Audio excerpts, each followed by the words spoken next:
Hello everyone, এখন দেখুন আপনারা দিন বাসায় কীভাবে আপনি কোনো কিছুকে ধরে বডিকে ব্যালেন্স করে আপনি কীভাবে এক্সারসাইজ করবেন পায়ে এবং পেটে।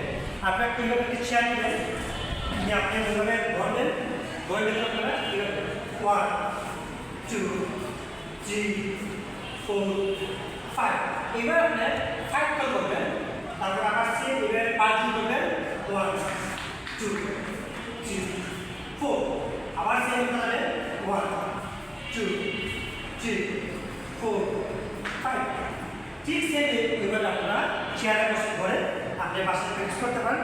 আবার ঠিক সেম ওইভাবে একটা পা তুলবেন, দেশে 1 2 3 এইভাবে করতে গেলে বিভিন্ন ভাষার নামগুলো আপনারা পেটে চর্বি করবেন, পায়ে চর্বি করবেন এবং পায়ের মাসেও সবস্থা ইজি থাকবে। আবার 1 2 3 4 5 এই একটা বেসিক। আবার দেখুন আবার পাটা এইভাবে রাখবেন 1 2 3 ঠিক সেম। আবার চারটা ওইদিকে রাখবেন ঠিক সেম 1 2 3।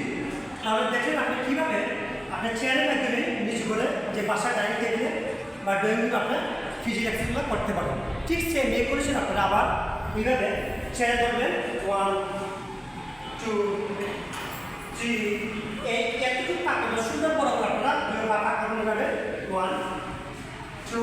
আপনার চেয়ারে হাতের ব্যালেন্স রাখতে হবে, বড় রাখতে হবে, পায়ের বড় রাখবেন কম। যারা মোটা তাদের জন্য সমস্যা, ওজন বেশি, হাতের উপরে চাপ রাখতে হবে 1 2 3। এইভাবে আপনার প্রতিটি আইটেম 20 কম মানে 20টা করে আপনি আইটেম করেন, তাহলে আপনার বডি ব্যালেন্স থাকবে এবং বডি ভারসাম্য শরীর থাকবে। সবাই ভালো থাকুন, সুস্থ থাকুন।